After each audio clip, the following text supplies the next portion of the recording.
Será que nós devemos mesmo evangelizar? Mas e se as pessoas tiverem outros meios de salvação? Será que nós não vamos estar sendo ofensivos? Será que nós não vamos estar sendo, de alguma maneira, impositivos, indevidos? São Paulo diz, ai de mim se eu não evangelizar. Eu tenho o dever de evangelizar. Jesus Cristo disse, ide anunciai. Vamos ver como é que o Papa Bento XVI responde a essas objeções, incitando o nosso coração a amar mais e a partilhar a boa nova que nós recebemos. Vamos juntos.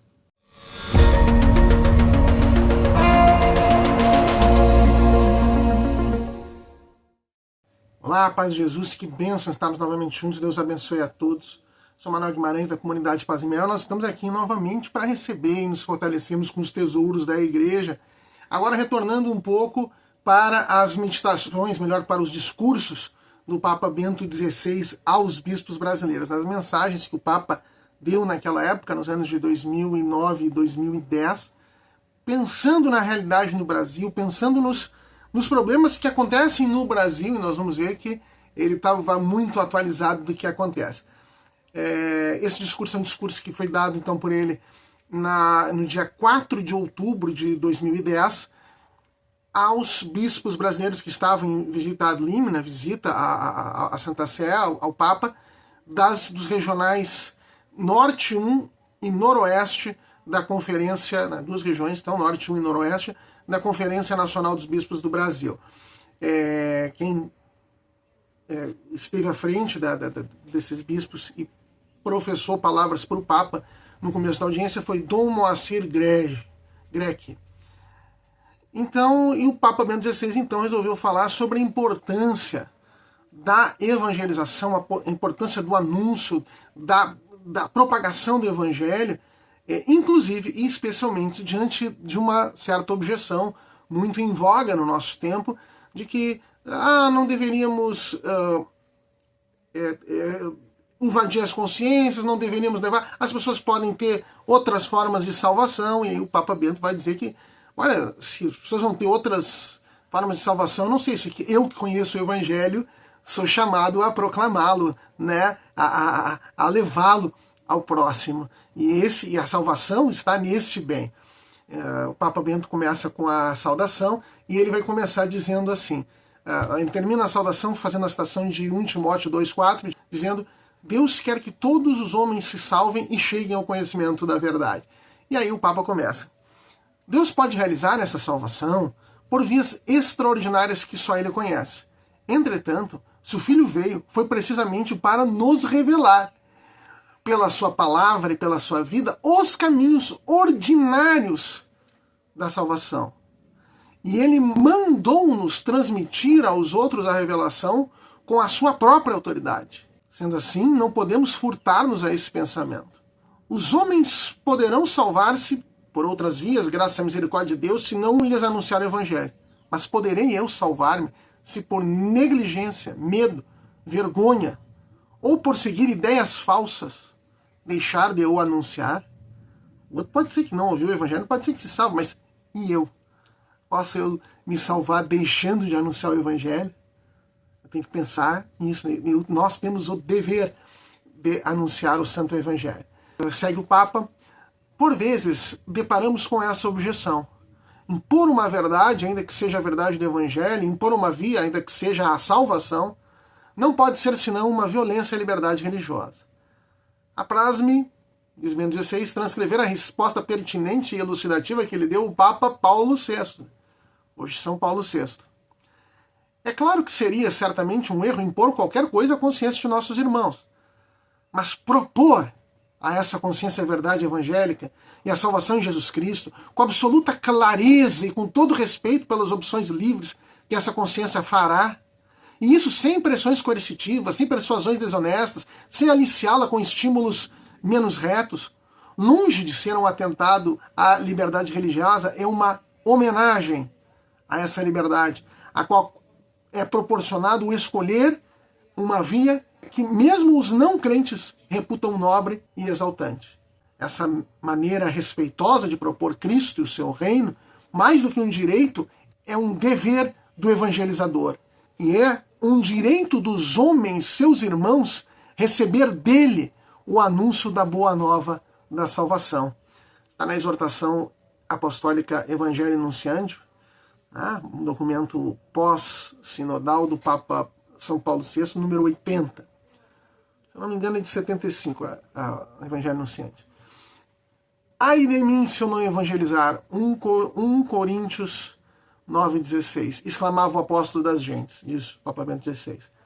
O desejo de anunciar o Evangelho nasce de um coração enamorado por Jesus, que anela ardentemente que mais pessoas possam receber o convite e possam participar das bodas do Filho de Deus.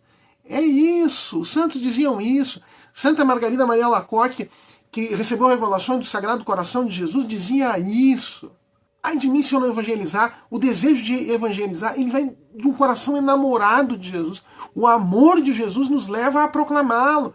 O amor de Jesus nos leva a ter amor pelo próximo. E esse amor pelo próximo implica em partilhar a riqueza do Evangelho, em partilhar esse bem que me acalenta o coração, que me renova as forças, que me faz bom.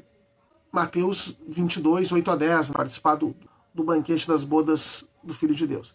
De fato, a missão é um desbordar da chama de amor que inflama no coração do ser humano, que ao abrir-se à verdade do Evangelho, deixa-se transformar por ela.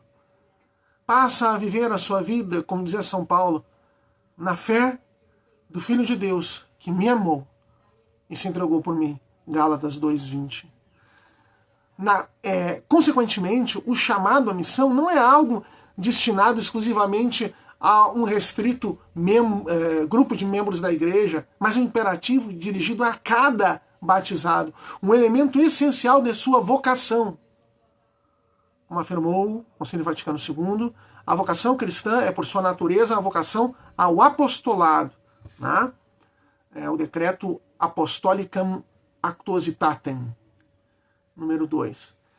Nesse sentido, um dos compromissos centrais da 5ª Conferência do Episcopado Latino-Americano e Caribenho, que tive a alegria de iniciar em Aparecida, em 2007, tá falando do 5º CELAM, né, encontro do Episcopado Latino-Americano e Caribenho, que aconteceu em 2007 em Aparecida, né, em São Paulo. O Papa abriu e tal, e depois saiu o documento de Aparecida, né, o conhecido e divulgado documento de Aparecida.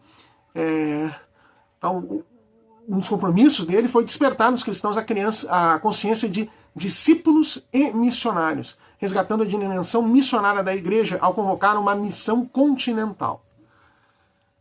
Ao pensar nos desafios que essa proposta de renovação missionária supõe para vós, prelados brasileiros, vem em minha mente a figura do beato José de Anchieta, hoje já canonizado pelo Papa Francisco, São José de Anchieta. Com efeito, a sua incansável e generosíssima atividade apostólica não isenta de graves perigos, podia ter morrido várias vezes, que fez com que a palavra de Deus se propagasse tanto entre os índios quanto entre os portugueses, razão pela qual, desde o momento de sua morte, recebeu o epíteto de apóstolo do Brasil. Pode servir de modelo às vossas igrejas particulares, a encontrar os caminhos para empreender a formação de discípulos missionários no espírito da Conferência de Aparecida, conforme o documento de Aparecida, número 275. Contudo, os desafios do contexto atual poderiam conduzir a uma visão reducionista do conceito de missão. Esta não pode ser limitada a uma simples busca de novas técnicas, em formas que fomentem a igreja, que tornem a igreja mais atrativa e capaz de vencer a concorrência com outros grupos religiosos ou com ideologias relativistas. A igreja não trabalha para si. Ao serviço de Jesus Cristo, existe para fazer com que a Boa Nova seja acessível para todas as pessoas. Então, o que o Papa Bento está dizendo aqui? Ele está dizendo que não é uma corrida desenfreada para tornar a igreja mais atrativa. Não é isso. Nós não podemos perder a essência. Não adianta nada trazer pessoas para a igreja se a própria igreja, para atrair essas pessoas, se desfigurar. Deixar de ser aquilo que ela deve ser. A igreja, ela não existe para conduzir assim, ela existe para conduzir a Jesus Cristo. Ela existe para conduzir a verdade, que não muda, que é Jesus Cristo. Então, mas seria mais fácil tal coisa. Bom, não é o que é mais fácil. Nós podemos procurar novas técnicas, novos métodos. Claro, ótimo. Mas isso não é uma busca a qualquer preço. Né? Tem que estar dentro da verdade, dentro do que a igreja é efetivamente. Não podemos nos desfigurar. A igreja é católica justamente porque convida, volta o Papa Bento XVI, todo ser humano a experimentar a nova existência em Cristo, uma nova existência sua em Cristo. A missão, portanto, nada mais é do que a consequência natural da própria essência da igreja. Um serviço do ministério da união que Cristo quis operar com o seu corpo crucificado. Temos que nos unir ao corpo, ao Cristo crucificado. A dizer São Paulo, nós pregamos Cristo crucificado. Isso deve levar a refletir que o esmorecimento do espírito missionário talvez não se deva tanto a limitações e carências nas formas externas da ação missionária tradicional, quanto ao esquecimento de que a missão deve alimentar-se de um núcleo mais profundo. Esse núcleo é a Eucaristia. O Papa Bento está dizendo, talvez nós estejamos esmorecendo a evangelização, não porque faltem técnicas, não porque faltem formas externas novas, mas porque nós estamos deixando de nos alimentar do Senhor Jesus Cristo na Sagrada Eucaristia. Esta é a fonte. É que nós precisamos voltar sempre, que nós não podemos abandonar nunca e que vai nos dar toda a força para a evangelização. Esta, volta Bento XVI, como presença do amor humano divino de Jesus Cristo, supõe continuamente o passo de Jesus aos homens que serão seus membros, que serão mesmo sem Eucaristia. Em suma, para que a missão continental seja realmente eficaz, esta deve partir da Eucaristia e conduzir para a Eucaristia. Partir da Eucaristia, voltar para a Eucaristia. Só assim a missão vai ser verdadeira. Então aí o Papa Bento XVI vai concluir, vai dizer que retornando para suas dioceses, que pedir a benção de Deus a todos, religiosos, seminaristas, catequistas, fiéis. Manda a saudação afetuosa do Papa a todos, pedindo a intercessão então do Beato José de Anchieta, que encontrava no sacrário o segredo da sua eficácia apostólica. Beato José de Anchieta confiava ao Santíssimo Sacramento a sua eficácia na evangelização. Confio às vossas pessoas, as vossas intenções, propósitos pastorais, para que o nome de Cristo seja sempre presente no coração e nos lábios de cada brasileiro. Então, ele dá a bênção apostólica e a sua prece.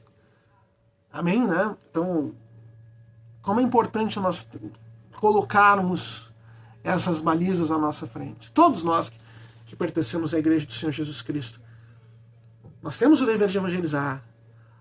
Nós temos um tesouro que é o maior de todos. Nós temos o Senhor Jesus, nós temos que transmiti-lo.